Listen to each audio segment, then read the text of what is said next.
Vitamin বের হইল, আল্লাহর আরশকে ধাক্কা মারলো, তরতর করে কাঁপতে শুরু করলো। ফেরেশতারা খুব পাইছি, 4 নাম্বারটা পাইছি, ধরে ফেললাম, আর ছাড়বো না।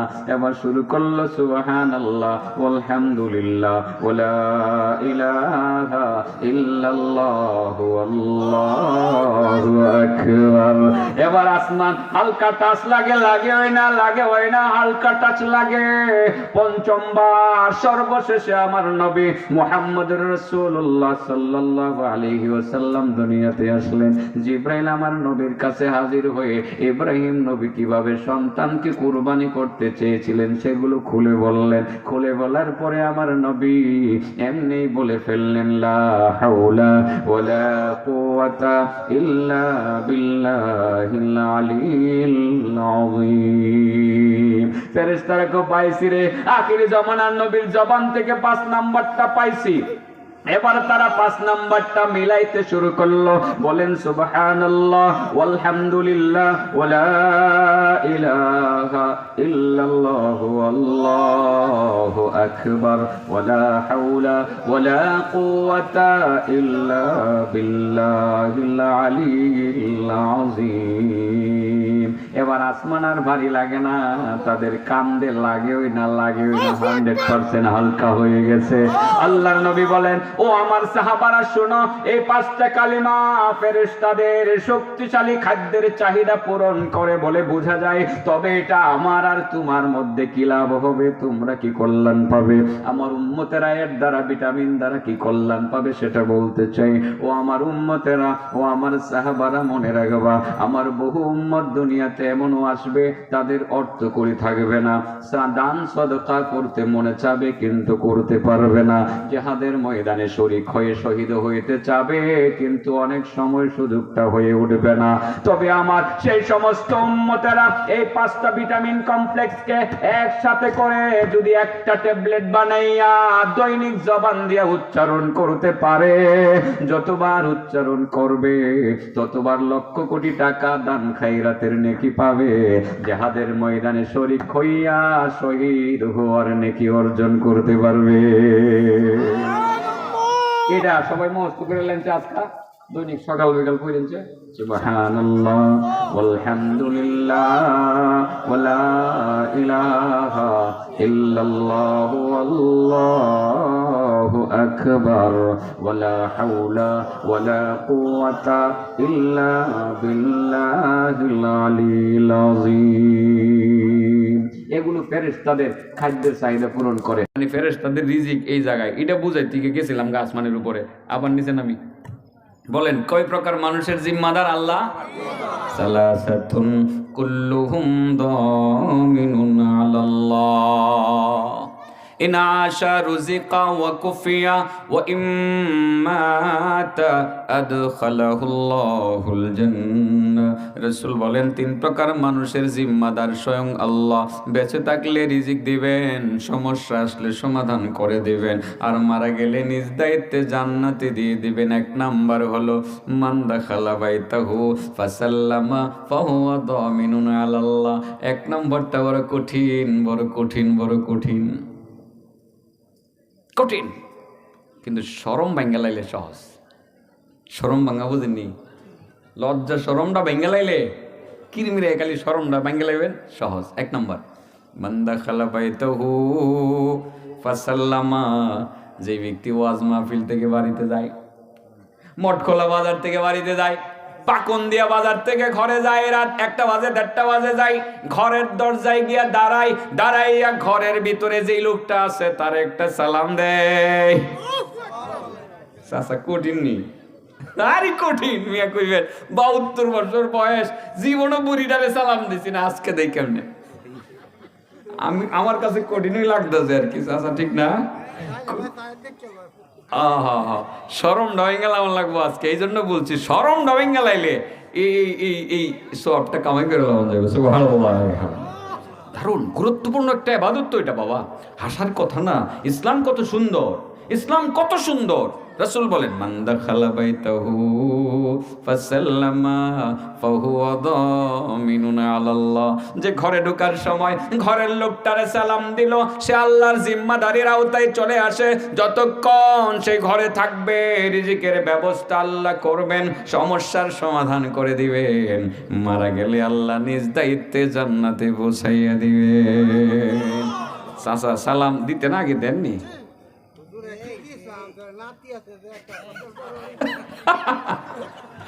আজকাল সালাম দেওয়ান লাগবো। এই চাচারারে আগে কই সালাম দেওয়ান তো নাকি আজকে শরমটা ভাঙন লাগবো। অবশ্যই আমার চাচিও শরমাইবো আজকে, কইব কি রে বুড়ে এটা 70 বছরে একবারও দিল না সালাম, আজকে সালাম দিল রে গড়ো নাকি।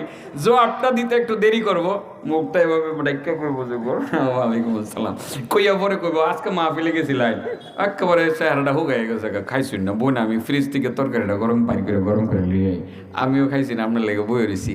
আজকে কিন্তু এমন মজার একটা কথা বলবো, অন্যদিন কিন্তু এমন কথা কয় না। অন্যদিন বলে বুইরাটার জ্বালায় আর বাসি না, আর 1টা বাজে 1:30 বাজে, এই বুইরাটা সারাটা জীবন জ্বালাইলো, মরণ পর্যন্ত জ্বালাইবই, মনটা চাই বাপের বাদ দিতাম না। অন্যদিন কিন্তু এরকম কইতো, আজকে কি বললো একসাথে খাইলো, খাইছি না, ঝগড়াঝাটি সব শেষ, বিগত দিনের ঝগড়াঝাটি সব শেষ। এটা আমার কথা না, নবীর কথা। সালাম দিলে ভালোবাসা বাড়ে, মহব্বত বাড়ে। এই সালাম তো পরিবার থেকে চালু হবে। স্বামী স্ত্রীকে সালাম দিবে, স্ত্রী স্বামীকে সালাম দিবে, এটাই তো বিধান। ছেলে মেয়েদেরকে সালাম দিবে, ঠিক আছে না? হ্যাঁ, বিষয়গুলো বুঝতে হবে। তুমি কারে সালাম দিবা? বিয়ে শাদী করছো না আমি জানি, কারে দিবা? আরে বেটা এটা খুব লেগেতে শিখেছি, কারে দিবা কো? আব্বারে দিবা, আম্মারে দিবা। ঘরে ঢোকার সময় মা আছে, মারে সালাম দিবা, আসসালামু আলাইকুম ওয়া রাহমাতুল্লাহ। আজকে সালামটা দিয়ে শরমটা ভাঙে লাইবা, দেখবা সারা জীবন শান্তি পাইবা। কি যে মজা এই সালামের মধ্যে, যে কি মজা! আল্লাহু আকবার।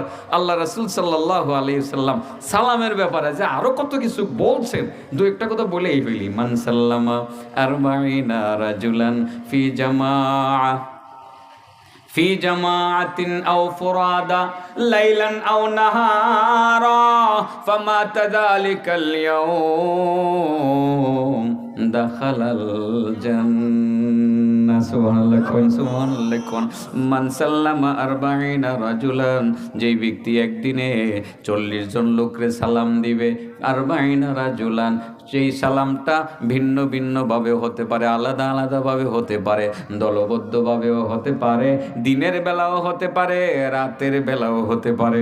যে ব্যক্তি একাধারে একদিনে 40 জনকে সালাম দিবে, যদি সালাম দিয়ে সেই মইরা যায়, ওই দিন বা ওই রাত্রে আল্লাহ তার জন্য জান্নাতের ফয়সালা করবে। আল্লাহ রাসূল সাল্লাল্লাহু আলাইহি সাল্লামের হাদিস বড় চমৎকার হাদিস। এই সালামটা 40টা সালাম আপনি কেমনে দিবেন? 40 জন হয়তো বা পাইলেন না, দোকানে গিয়ে দেখেন 20 জন লোক বসে রয়েছে, আসসালামু আলাইকুম ওয়া রাহমাতুল্লাহ বললেন, 20টা হয়ে গেছে। আরেক দোকানে গিয়ে দেখেন, আসার সময় দেখেন 19 জন বসে রয়েছে, 19টা সালাম দিলেন। সামনে আর কোনো মানুষ পাইলেন না, কারে সালাম দিবেন? একটা বাকি রয়েছে। বাড়ির গেটে আইসা আস্তে করে আরেকটা সালাম দিবেন, 40টা হয়ে যাবে। ইসলামে সালামের গুরুত্ব অনেক বেশি, অনেক বেশি। কয় প্রকার মানুষের জিম্মাদারি আল্লাহ নিজে নিজে, হ্যাঁ? 1 নম্বর, যে বাড়িতে গিয়া সালাম দেয় না লাঠি দেয়। আমাদের দেশের কিছু কিছু মানুষের মধ্যে একটা সংস্কৃতি চালু আছে, বউরে 2-3 বার না ফিটাইলে বউ ঠিক তাহে না, লাঠি দেয়। আস্তাগফিরুল্লাহ, এটার নাম ইসলাম না। ইসলাম অনেক সুন্দর, অনেক সুন্দর ইসলাম। দেখেন না সালাম দিয়া 20 বছরের স্বামী স্ত্রীর ঝগড়া কিচ্ছু থাকতো না। আজকে সালাম দেন, সারাটা জীবন লাগিয়ে রয়েছে, এটা শেষ। আজকে গিয়ে দেখেন হেরা খুশি আজকে, হ্যাঁ হেরা খুশি তো না, যে বুইরারে আজকে সালাম দেওয়া আছে আর হুজুরে, ঠিক আছে না? হ্যাঁ, মহিলাদেরকেও বলি, স্বামী তো সালাম দিবই, আপনি এটা মনে করেন না যে আপনি জামাইটারে কষ্ট দিয়ে আপনি জান্নাতে যাইতে পারবেন। মহিলারা কিন্তু অভ্যাস বড় খারাপ আছে, এরকম মহিলা জবানটা দিয়ে স্বামীরে কষ্ট দেয়, এই জিব্বাটা দিয়া, পারতাম না লইয়া গিয়ে খাও, রাত্রে বাইরে বাইরে ঘুরে আয়ো, আমি পারতাম না, আমি তোমার বান্ডি করছি না। স্বামী দোকান থেকে গেছে, এত কষ্ট করে টাকা পয়সা কামাই করে বাজার সদায় লইয়া, এই যে কথাটা কইলো, স্বামীরা কি কষ্ট পাইছে না? আল্লাহ রাসূল কয়, তারে জিব্বাটার মধ্যে দইরা বরজখী জগতে তারে লটকায় রাখা হইব। যে নারী তার জবান দিয়ে স্বামীরে কষ্ট দিবে, জিহ্বাতে ধরে উপরে তাকে লটকিয়ে রাখা হবে, নিচের দিক থেকে আগুন ধরিয়ে দেওয়া হবে, তার দুইটা হাত বুকের দিক থেকে ঢুকাইয়া পিঠের দিক থেকে বের করে দেওয়া হবে, মুখের মধ্যে এক ধরনের গরম তেল আলকাতরা, আলকাতরা তার নাম হলো কাতরান, কাতরান, কাতরান নামের এক ধরনের গরম আলকাতরা তার মুখের ভিতরে ঢুকানো হবে। ওই আলকাতরা পায়খানার রাস্তা দিয়া নারী বুড়ি সহ বের হইতে থাকবে। ওই নারীর বিরুদ্ধে এই শাস্তিটা কিয়ামত পর্যন্ত চলবে, এক সেকেন্ডের জন্য থামবে না। মহিলারও চিন্তা করে স্বামীর সাথে আচরণ করা দরকার। মনে রাখতে হবে তার জান্নাত তার জাহান্নাম অনেকটা স্বামীর উপরে নির্ভর করে।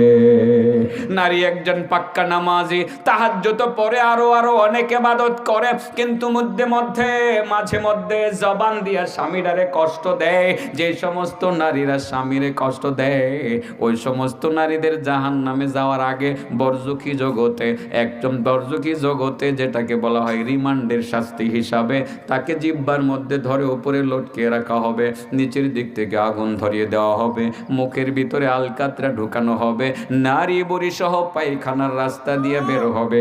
কিয়ামত পর্যন্ত টানা শাস্তিরা চলতে থাকবে, একটা সেকেন্ডের জন্য থামবে না। আস্তাগফিরুল্লাহ আযীম। কথা খালি বাড়তাছে, আচ্ছা বলেন কয় প্রকার মানুষের জিম্মাদার সরাসরি আল্লাহ? হ্যাঁ, এক নম্বর যে বাড়ি থেকে কি দেয়? সালাম। আমার আল্লাহর কাছে বড় প্রিয় যে সালাম দিতেন সবচেয়ে বেশি ইব্রাহিম নবী, যেই কারণে ইব্রাহিম নবীর আল্লাহ প্রমোশন দিয়েছিলেন। জানেননি প্রমোশন দিয়া ওনারে কি বলে ডাকতেন? আমার নবীকে ডাকতেন হাবিবুল্লাহ, আর ইব্রাহিম নবীরে ডাকতেন কি বললাহ? খলিলুল্লাহ। খলিলুল্লাহ। ইব্রাহিম নবী খলিল হয়েছিলেন কিসের কারণে, কোন আমলের কারণে, সেটাও তো জানা দরকার। রাসূল বলেন মাত্তাখাদাল্লাহু ইব্রাহিমা খলিলা ইল্লা লিইফশাইহিস সালাম ওয়া লিইতআমিহিত তাআম ওয়া সালাতিহি বিল-লাইলি ওয়ান-নাসু নিয়াম। ইব্রাহিম নবীকে আল্লাহ খলিলুল্লাহ বানাইছেন তিনটা বিশেষ আমলের কারণে। ফেরেশতাদেরকে নিয়ে আল্লাহ বৈঠকে বসে গেলেন, ফেরেশতাদেরকে ডেকে জানিয়ে দিলেন আমার ফেরেশতারা সিদ্ধান্ত করলাম, প্রমোশনের সিদ্ধান্ত, আমার সিদ্ধান্ত তোমাদেরকে জানিয়ে দিতে চাই।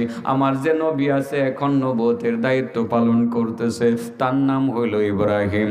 আমার নবী ইব্রাহিমকে তিনটা বিশেষ গুণের কারণে আমি প্রমোশন দিয়া আজ থেকে আমি খলিল বানায় নিলাম।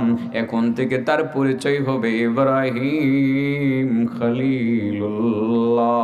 ফেরেশতাদের মধ্যে যখন ঘোষণাটা করলেন, ঘোষণা করার সঙ্গে সঙ্গে ফেরেশতা একজন আজরাইল নামের ফেরেশতা, যে ফেরেশতা মানুষের জান কবজ করে তিনি দাঁড়িয়ে গেলেন। দাঁড়িয়ে গিয়ে তিনি কি যেন বলবেন, আমার আল্লাহ বললেন ফেরেশতা আজরাইল কোনো অবজেকশন আছে কিনা? না বাবু, তোমার সিদ্ধান্তের বিরুদ্ধে কোনো অবজেকশন নাই, তবে আমার একটা আবেদন আছে। কি যে আবেদন তুমি সেটা বলো। আজরাইল বলেন মাবুদ গো, তোমার নবীর যে তুমি প্রমোশনটা দিলা, তিন কারণে প্রমোশনটা দিলা। তোমার নবীর কাছে প্রমোশন লেটার নিয়ে যাবে জিবরাইল, জিবরাইলের এসব ভালো ভালো দায়িত্ব তুমি তার কাঁধে অর্পণ করেছো, আর আমার এমন একটা দায়িত্ব দিছো, বড় নিষ্ঠুর দায়িত্ব, মানুষের জান আমি কবজ করি। মাবুদ গো, আমার কোনো দয়া নাই, কোনো মায়া নাই, মানুষের জান কবজ করার দায়িত্ব তুমি আমারে দিলা। তোমার ফেরেশতা জিবরাইলের কিছু কিছু দায়িত্ব যদি মাঝে মধ্যে আমারে দিতা খুশি হইতাম। মাবুদ গো, দেও না তোমার নবীর কাছে খবরটা, আজকে আমি লইয়া যাই, একটা ওসিলায় তোমার নবীর বাড়ি থেকে বেরাইয়া আসি। হযরতে আজরাইলের আবেদনের ভিত্তিতে আল্লাহ বললেন আজরাইল তাহলে ইব্রাহিমের প্রমোশনের খবরটা তুমি লইয়া যাও। এবার আজরাইলকে শুধু ইব্রাহিম নবীর বাড়িটা চিনিয়ে দিলেন, কিন্তু ইব্রাহিম নবী কোথায় আছেন সেই সন্ধান তো আল্লাহ দিলেন না।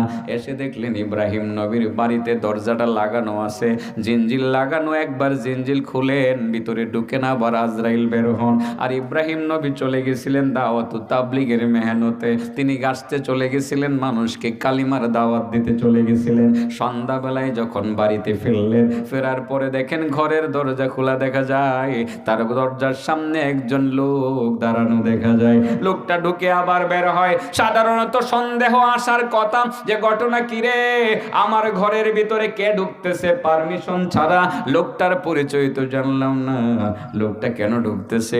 কাছে এসে ইব্রাহিম নবী বললেন, ভাই আমার ঘরে পারমিশন ছাড়া তুমি ঢুকতেছো, বের হইতেছো, তুমি কে, পরিচয়টা দাও। সেই লোকটা উত্তর দিলেন, আল্লাহর নবী ইব্রাহিম, আমার পরিচয়টা হলো, আমি আমার পরিচয়টা দেওয়ার আগে আপনাকে বলে দেই যে আমি পারমিশন নিছি না কথা সত্য, আপনার কাছ থেকে পারমিশন না নিলেও আপনার আল্লাহ তাআলার কাছ থেকে পারমিশন নিয়ে আসছি। হযরত ইব্রাহিম নবী এবার বললেন যে ভাই আমি বুঝছি তুমি ফেরেশতা। কহ আমি ফেরেশতা, তোমার নাম কি? আমার নাম হলো আজরাইল। যেই মাত্র আজরাইলের কথা শুনলেন ইব্রাহিম নবী নড়ে চড়ে বসলেন। তার মানে হলো আজরাইলের নাম শুনলেন আরাম লাগে। নিবগা ও লয়ে যাইব গা, বহু মানুষ নাই। আমার অনেক পরিচিত লোক ছিল এদিকে নাই, আরও আজে আসলে এদেরকে পাই না, চলে গেছে, অনেকে চলে গেছে। এটাই স্বাভাবিক নিয়ম দুনিয়ার, চলে যেতে হবে তো, কেউ থাকবো না আমরা। আমার ভাই শফিক ভাই তো অনেক তার আত্মীয় স্বজন মৃত ব্যক্তিদের কথাও বলছেন যে তারা ছিলেন, আজ নাই, দো চেয়ে গেছেন, স্বাভাবিক, এটা দুনিয়ার নিয়ম। আজ আমরা আছি, কাল থাকবো না। একটা সময় বয়ান এখন করতেছি, একটা সময় আর আমার বয়ান শুনবেন না। আপনাদের এলাকায় যারা বয়ান করতেন, আব্দুল হামিদ দিবেশ্বরী কেউ একজন বলিষ্ঠ আলোচক ছিলেন, হযরত মাওলানা ইখলাসউদ্দিন সাহেব রহমতুল্লাহ আলাইহি নাই, বাহাদিয়ার হুজুর আব্দুল বারী সাহেব, আমি তো তাদের সাথে অনেক ওঠা বসা করেছি, বুক মিলাইছি। এত ভালো মনের মানুষই তো এখন দেখা যায় না। আজকে তাদের কথা মনে পড়ে সত্যি যখন আসি, বিশেষ করে আমি ইখলাসউদ্দিন সাহেবের সাথে তো ওঠা বসা করি নাই। বাহাদিয়ার লোকটা, এই লোকটা এত অমায়িক ছিলেন যে বয়স আমার বাবার মতো, আমার বাবা থাকতে উনি ছিলেন, তখন আমি চিন্তা করতাম আমার বাবার মতো বয়সের লোকটা আমার এইভাবে জড়ায়া ধরে কেন, মানে এত উদার মনা মানুষ ছিলেন। আল্লাহ তাদের জান্নাতে উঁচু মাকাম দান করেন, এটাই স্বাভাবিক। এখন আসলে ওনাদেরকে পাই না, বেঁচে থাকলে ঠিকই হয়তো বা পাশের এই চেয়ারটার মধ্যে উনি আসতেন, দূর দূরান্তেও মাহফিলে চলে যাইতেন, এই অঞ্চলের গিয়ে বসে থাকতেন। তো যাই হোক, হযরতে আজরাইলকে দেখে ইব্রাহিম নবী বললেন, আজরাইল এই অসময়ে তুমি কেড়ে আইলা? আজরাইলের কাজ তো জান কবজা করা। আজরাইল বললেন, ইব্রাহিম নবী আলাইহিস সালাম, আমি অসময়ে আসছি, ভয়ের কোনো কারণ নাই, আমি আসলে আজকে জান কবজা করার জন্য আসি নাই, আজকে আপনার প্রমোশনের সংবাদ দিতে আসছি। কি প্রমোশন? প্রমোশনটা হলো, এতদিন আপনি শুধু নবীউল্লাহ ছিলেন, আজ থেকে আপনি খলিলুল্লাহ হয়ে গেছেন। আল্লাহর দপ্তরে প্রমোশনের সিদ্ধান্ত চূড়ান্ত। 3 কারণে আপনার প্রমোশন হয়ে গেছে। আল্লাহ রাব্বুল আলামিন 3টা কারণে আপনাকে প্রমোশন দিয়ে খলিলুল্লাহ বানাইছেন। এতদিন আপনি নবীউল্লাহ ছিলেন, এখন থেকে আপনি খলিলুল্লাহ হয়ে গেছেন। এরপরে অনেক লম্বা ঘটনা, হাদিস কিন্তু আমি বলে দিই, ছেলেরা লেখতেছে, তথ্যটা বলে দেই। তাফসিরে তাবারি, আবু জাফর তাবারি কোরআনের আয়াতের ব্যাখ্যায় লেখছেন, আয়াতটা বলে দিই, পৃষ্ঠা বলতে পারবো না। ওয়াইদ ক্বালা ইব্রাহিমু রব্বি আরিনি কাইফা তুহিল মাউতা ক্বালা আওয়ালাম তুমিন ক্বালা বালা ওয়ালাকিন লিয়াতমাইন্না কলবি ক্বালা ফাখুয আরবাআতাম মিনাত তায়রি ফাসুরহুন্না ইলাইকা সুম্মা জাআল আলা কুল্লি জাবালিন মিনহুন্না জুজআ সুম্মা দু'হুন্না ইয়াতিনাকা সা'য়া ওয়া'লাম আন্নাল্লাহা আজিজুন হাকীম। এই আয়াতের তাফসিরে ইমাম তাবারি তিনি তাফসিরের মধ্যে পুরা লম্বা হাদিসটা লেখছেন, এরপরে পড়ে নিও তোমরা।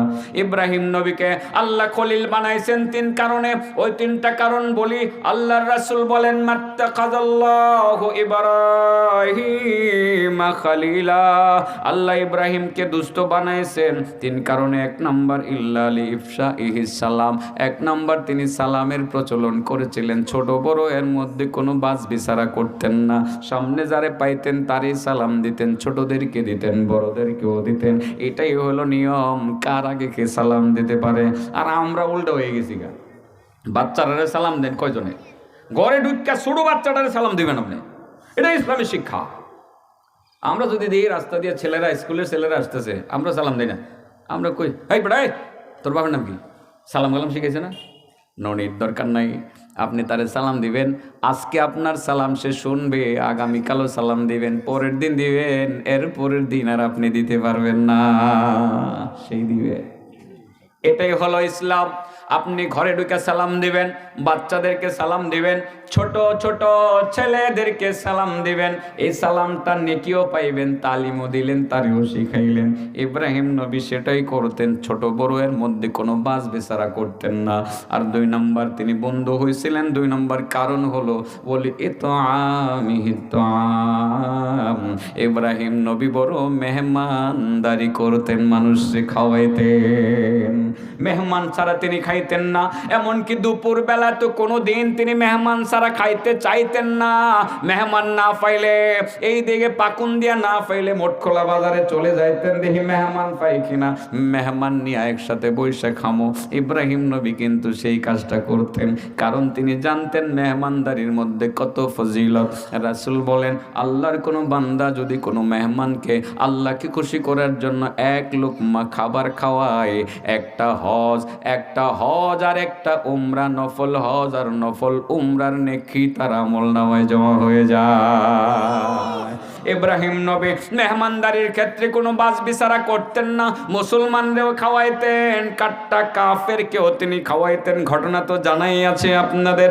একদিন দুপুরবেলা মেহমান নাই, মেহমান খোঁজার জন্য মোটখোলা বাজারে চলে গেছেন। যাইতে যাইতে গিয়ে দেখেন মেহমান একটা আছে, যাচাই করার সুযোগ হইল না মুসলমান নাকি কাফের। মেহমানকে বললেন, ভাই খাইবানি আমার বাড়িতে? তার তো বড় ক্ষুধা লাগছে, ক্ষুধা বড় লাগছে। কহ ভাই খামো, চলো যাই বাড়িতে যাই। বাড়িতে আইনা দস্তরখানে বসাইয়া একসাথে খাবার পরিবেশন করলেন, নিজেও খাইতে চাইলেন, তাকেও খাইতে বললেন। মেহমানকে বললেন, ভাই মেহমান বিসমিল্লাহ বলে শুরু করো। মেহমান কো, তুমি কি করলে এটা? খাইতাম বুঝি তো বিসমিল্লাহটা কি? তো বুঝাইতে গেছে হ্যাঁ মুসলমান না, ঠিক না? ইব্রাহিম নবী মানে আল্লাহর নামে শুরু করবো আর কি। তো আল্লাহ কেডা চিন্তা করছেন, হ্যাঁ কেমন গাওরা। কো ভাই তুমি খাওয়াইতে আইন নাকি? আল্লাহ কো বিসমিল্লাহ কো, এগুলো বুঝি না তো আমি। খাওয়াইতে আনলা কারি ভাই? যে আল্লাহ আমারে পয়দা করছে, তোমারে পয়দা করছে, আসমান পয়দা করছে, জমিন পয়দা করছে, ওই আল্লাহর নামটা লইয়া তুমি খাওয়ার শুরু করতে পারবা না? কোনা পারতাম না, প্রয়োজনে খাইতাম না। এত ক্ষুদার পরে খাইতো না তো আল্লাহর নাম লইতো না, গাওরা না? ইব্রাহিম নবী কোথায় যাওগা? তুমি আল্লাহর নাম নিতে পারবা না, তোমারে আমি খাওয়াইতাম না। এবারে কত বড় গাওরা জায়গা। আমার আল্লাহ ইব্রাহিম নবীরে ডাক্কা কয়, ইব্রাহিম এই দুনিয়ার মধ্যে লক্ষ লক্ষ কাফের আছে যারা আমার নাম নেয় না, তাদেরকে কে খাওয়ায়? আল্লাহ তুমি খাওয়াও। এত এত কাট্টা কাফের রে যদি আমি আল্লাহ 3 বেলা খাওয়াইতেম পারি, পেট ভরে খাওয়াইতেম পারি, তুমি একজন কাফের রে 1 বেলা খাওয়াইতে পারলা না। ইব্রাহিম ঠিক করো না। ইব্রাহিম নবী দৌড়তে দৌড়তে দৌড়তে দৌড়তে তার পিছনে পিছনে গিয়ে খারো কোনা খারিতাম না, ওই ভাই খারো না, খারিতাম না। শেষ পর্যন্ত খারইছে, কি করতে হইব? কো আমার বাড়িতে খাইবা? কো না তুমি এটা কি কও, এটা আমি বুঝি না, আমি খাইতাম না। বাইরে তোমার কিচ্ছু কোয়া লাগবো না, খালি খাইবা আর খাইবা, যতক্ষণ মন চায় ততক্ষণ খাইবা। সুবহানাল্লাহ বলেন। এবার মেহমান আইসা দস্তরখানে বৈশা খাবার খাওয়ার আগে কয়, ইব্রাহিম আগে একটা কথা জানি না লয়। কথাটা হইল, তুমি যে একটু আগে আমারে বাইর করে দিলা, খাবার দিলা না, এখন যে তুমি আমারে জামাই আদর করে খাওয়াইতেছো, কারণটা কি? এটা আগে কও। ইব্রাহিম নবী কই, বাইরে মেহমান, তোমারে যখন আমি বিদায় করে দিলাম, আমার আল্লাহ আমারে অনেক শাসন করছে। আমার আল্লাহ আমারে বলছে, এত এত লক্ষ লক্ষ কোটি কোটি কাফেরদেরকে আল্লাহ খাওয়াইতে পারে, আমি একজন কাফের রে কেন খাওয়াইতে পারলাম না? আল্লাহ বড় নারাজ হইছে রে ভাই, আমারে মাফ করে দিও। এবার মেহমান কো, আগে তুমি আমারে মাফ করে রে ভাই ইব্রাহিম। ও ভাই ইব্রাহিম, আমি বুঝছি তুমি যে ধর্ম চর্চা করো, এই ধর্মই তো সত্য ধর্ম, তোমার আল্লাহ সত্য, তুমি সত্য। আগে খাবার গ্রহণ করার আগে ধর্মটা কবুল কইরা লই, তুমি আমারে পড়াইয়া দাও তোমার ধর্মের কালিমা লা ইলাহা ইল্লাল্লাহু ইব্রাহিম খলিলুল্লাহ। সাথে সাথে মুসলমান হয়ে খাওয়া দাওয়া শুরু করলো। এর নাম হলো ইসলাম। কাট্টা কাফের হলেও খাওয়াবেন। আপনার মেয়ের বিয়ের অনুষ্ঠানে হিন্দু ভদ্রলোককে দাওয়াত দিবেন, দেখবেন সে ভাববে ইসলাম বুঝি এত সুন্দর। আমাদের বাড়িতে যদি মুসলমান যায়, দেখ পাতিলগুলো পুকুরে ইডে ফালাই দেয়। জানি না আপনারা দেখছেন কিনা, আমি দেখছি। আমার বাড়ির পাশে অনেক হিন্দু ভদ্রলোক থাকতো, এরকম কাজ করতো। তারা চিন্তা করবে ইসলাম ধর্ম এত সুন্দর, তাদের ছেলের বিয়েতে দাওয়াত দেয়, মেয়ের বিয়েতে দাওয়াত দেয়। আবার কোরবানির গোশত, গরুর গোশত দেয় না, খাসির গোশত আর মহিষের গোশত বাড়াইয়া দেয়। তারা চিন্তা করবে এই ধর্মটাই তো সত্য ধর্ম রে। দেখবেন একটা সময় এইভাবে ধর্মের দিকে দাবিত হবে। আমার নবীর সময় মূলত এইভাবেই বহু মানুষ ধর্মের দিকে দাবিত হয়েছে। এই জন্য আল্লাহ ইব্রাহিম নবীর এই কাজটারে বড় পছন্দ করলেন। পছন্দ করে খলিলুল্লাহ বানানোর ক্ষেত্রে তিনি 2 ধাপ এগিয়ে গেলেন। 1 নম্বরে তিনি সালাম দিতেন ইব্রাহিম নবী, 2 নম্বরে তিনি ক্ষুধার্ত মানুষকে খাওয়াইতেন, মেহমানদারিও করতেন। কয়টা হয়েছে? 3 নম্বরটা ভালো একটা শিক্ষা আছে। কইলে ঘন্টা গেছে কেন নাকি? কোন ফায়দা গেল এত ঘন্টা 50 মিনিট? যাক, মানে এই 3টা শেষ করে ছাড়ো লাগবো না। মানে এই 3 প্রকার মানুষ আল্লাহর জিম্মাদারিতে তাই এটা শেষ করে পরে ছাড়ো লাগবো। বুঝা শুনে কইেন কিন্তু বুঝা লইয়েন, এটা যত কোণে শেষ করতারি, ঠিক আছে না? 3 ঘন্টা লাগলেও লাগো আর 3 মিনিট লাগলেও লাগো, মানে বিষয়টা বুঝুন লাগবে, এই তো কথা।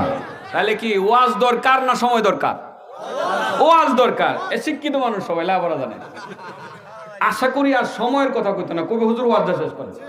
বুঝছি, আমি বুঝছি না। সারা দিয়ে এই যে বদলাই গেছে গা, এরা কইছে ওয়াজ চলবো, একরা সারা চলবো। বলেন ওয়াজ দরকার না সময় দরকার? দরকার। বলেন ইব্রাহিম নবী আল্লাহর কাছে প্রিয় কই কারণে? খলিল। 1 নম্বর সালাম, 2 নম্বর মেহমানদারি, 3 নম্বর হলো ওয়াসালাতিহি বিল্লাইলি ওয়ান নাসু নিয়াম। ইব্রাহিম নবীর আরেকটা আমল ছিল, যে আমলটা আল্লাহর কাছাকাছি পৌঁছে দিয়েছিল, সেটা হলো মানুষ যখন রাতের বেলা ঘুমিয়ে থাকতো, ইব্রাহিম নবী তখন তাহাজ্জুদ পড়তো। সুবহানাল্লাহ বলেন। আপনারা বলবেন হুজুরিরা পারি না, ইচ্ছা থাকা সত্ত্বেও পারি না। রাত 2টা বাজে শুয়েছি, ইচ্ছা করছিলাম তাহাজ্জুদ পড়বো, কিন্তু পড়তে পারলাম না। আমার নবী কয় ব্যবস্থা আছে, ব্যবস্থা আছে। সুবহানাল্লাহ কয়, তুমি উঠতে পারছো না, ইচ্ছা ছিল তুমি উঠতে পারো না, এই ব্যবস্থা একটা আছে, কয়ে দিতাম নি ব্যবস্থাটা।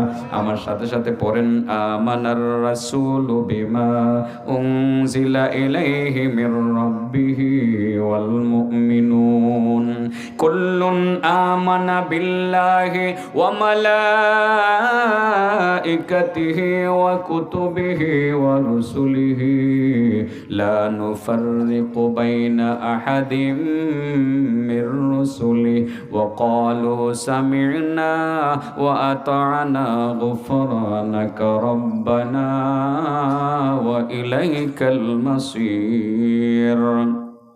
لا يكلف الله نفسا إلا وسعها لها ما كسبت وعليها ما اكتسبت ربنا لا تؤاخذنا إن نسينا أو أخطأنا ربنا ولا تحمل علينا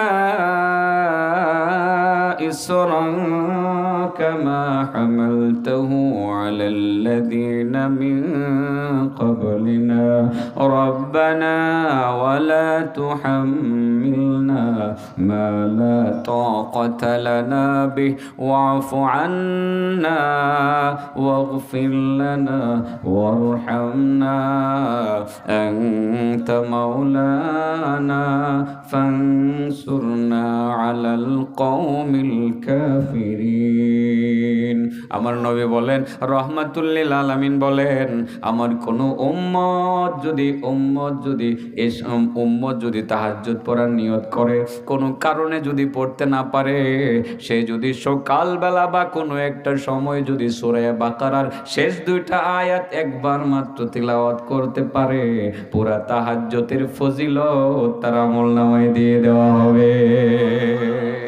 ব্যবস্থা একটা করে দিলাম, যদি না পারেন তো আয়াত 2টা শিক্ষা পড়ে লাগবেন ইনশাআল্লাহ, ঠিক আছে না? তাহাজ্জুদ ফজিলত পাইবেন। ইব্রাহিম নবী কয় কারণে আল্লাহর বন্ধু? সালাম, মেহমানদারি, তাহাজ্জুদ। মনে থাকবে? আচ্ছা, কয় শ্রেণীর মানুষ আল্লাহ তাআলার জিম্মাদারির আওতায় থাকে। এক নম্বর, মান দাখালা বাইতাহু ফাসাল্লাম, ওই যে সালাম, যে ঘরে ঢুকে কি দেয়? সালাম চলবনি। আর ইসলাম তো চর্চা করি না, খালি ও আজেনে শুনি।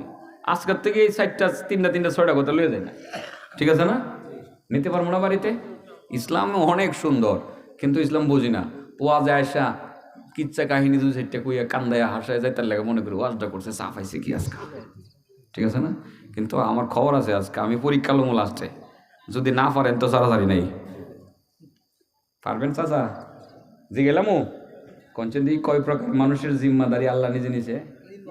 এক নম্বর, যে বাড়িতে কি দেয় তো ফারেই দিয়ে দেওয়া যায়। আরো বাড়ায় কইছে আসসালামু আলাইকুম ওয়া রাহমাতুল্লাহ। আচ্ছা, নাতি টিসি করতে থাক। 2 নম্বর বলে ফেলি না? 2 নম্বর, ওমান খারাজা ইলাল মসজিদি ফাহুয়া দামিনুন আলাল্লাহ। সুবহানাল্লাহ বলেন। রাসূল বলেন 2 নম্বর, যে ব্যক্তি আমার যে উম্মত ঘর থেকে বের হয়, ঘর থেকে বের হইয়া মসজিদের দিকে রওনা দেয়, যখন ওই মসজিদকে নিয়ত করে ঘর থেকে বের হলো, সঙ্গে সঙ্গে সে আল্লাহ পাকের জিম্মাদারিতে চলে গেল। আল্লাহ রিজিকের ব্যবস্থা করবেন, সমস্যার সমাধান করে দিবেন। মহান রব্বুল আলামিন সে যাওয়ার পথে বা আসার পথে যদি মারা যায়, তার জান্নাতের দায়িত্ব অন্য কাউকে দিবেন না, বরং আল্লাহ নিজ দায়িত্বে তারে জান্নাতে পৌঁছাইয়া দিবে। আল্লাহ ডেকে বলবেন, বান্দা তুমি কেন টেনশন করছো? আমার ঘর মসজিদের দিকে তুমি রওনা দিছিলা, যাওয়ার পথে তুমি মারা গেছো বা আসার পথে মারা গেছো, তোমার তো কোনো টেনশন নাই। তোমার জান্নাতের দায়িত্ব আমি কারো কাঁধে অর্পণ করতে চাই না, তোমার দায়িত্বটা আমি নিজে নিলাম, আমার দায়িত্বে তোমারে আমি জান্নাতে দিব। তাহলে 2 নম্বর ঘর থেকে বের হয়ে কোথায় যায়? মসজিদে যায়। মন থাকবো নি? তাহলে নামাজ কি ঘরে হইব না মসজিদ হইব? মহিলারা কইব তাহলে তো হুজুর ঠকাইলো আমরা রে, আমরা তো মসজিদে যাইতাম না। কেমনে ঠকাইলাম? জিতাইছি কেমনে জিতামু? মা বোনদের কি বলে আপনার মসজিদে যাওয়া লাগতো না, ফজরের নামাজের সময় স্বামীরে ডাইকা কয়ে দেবেন, স্বামী গো মসজিদে গিয়ে জামাতে নামাজটা ঘুরে আয়েন, ছেলেটারে উঠাই দেবেন, যারে বাবা তোর বাপের লগে যায়। মেয়ের জামাইটা এসে, জামাই বাবু তুমিও যাও, তোমার হোরের লগে নামাজটা ঘুরাও, আমি শীতল পিঠা বানাইতেছি, গরু গোশত দিয়া নাস্তা করবা ইয়া কয়ে দিবেন। মা গো আপনি একটু কইয়া ঘরে আপনি নামাজটা পড়ে লাইবেন, আপনার স্বামী যে মর্যাদাটা পাইব আপনি হেঁটেই পাইবেন। সহিহ মুসলিমের হাদিস, তো হাদিস না এগুলো সব হাদিস। কটে গেল তো হন যে কোন সারা রাত ওয়াজ দিশে হয়ে গেছে গা, ওয়াজ শেষ আর ওয়াজ নাই। মুখস্থ করবেন সবাই, বেশি করাইলে মাথায় থাকতো না। আমি এই জিনিসটা কি ফলো করি, মুখস্থ করাই থুইয়াই কইতার মো আরো 3 ঘন্টা, কষ্ট হইব কিন্তু লাভ হইব কি? এলো পাতারি কথাবার্তা কইলাম, বাড়িতে লয়ে গেলেন না, কিছুই লাভ হইব? কোনো লাভ হইতো না। এটি মুখস্থ হইতেছে। 3 নম্বরটা ওমান খারাজা, এটা করে লাইছেন ইতিমধ্যে, অর্ধেক হয়ে গেছে, 8% হয়ে গেছে। ওমান খারাজা ফি সাবিলিল্লাহ ফাহুয়া দামিনুন আলাল্লাহ। 3 নম্বর, যেই ব্যক্তি আল্লাহর রাস্তায় বের হয়, জিহাদে যাওয়া আল্লাহর রাস্তা, ঠিক আছে?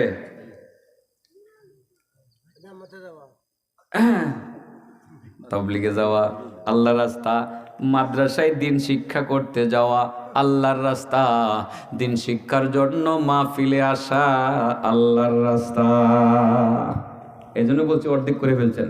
আজকে যে মাহফিলে আসছেন, কোনো কারণে যদি মাহফিলে স্ট্রোক করে মারা যান, আল্লাহ বলবেন বান্দা তোমার টেনশন নাই, দায়িত্ব আমার। তাহলে মাদ্রাসায় যাওয়া আল্লাহর রাস্তা, জিহাদে যাওয়ার পথে মারা গেল, আসার পথে মারা গেল, দিন শিক্ষার জন্য মাদ্রাসায় যাওয়ার পথে মারা গেল, আসার পথে মারা গেল, তাবলীগে যাওয়ার পথে মারা গেল, আসার পথে মারা গেল, মাহফিলে যাওয়ার পথে মারা গেল, আসার পথে মারা গেল। মহান রব্বে কারীম বলেন বান্দা তোমার দায়িত্ব আমি আগেই নিয়ে নিয়েছি, আমি আল্লাহ নিজ দায়িত্বে তোমারে জান্নাতে দিমু। এবার বলেন কয় প্রকার মানুষের জিম্মাদারি আল্লাহ নিয়েছেন? কয় প্রকার? 1 নম্বর, যে ঘরে গিয়া সালাম দেয়। 2 নম্বর, কি করে?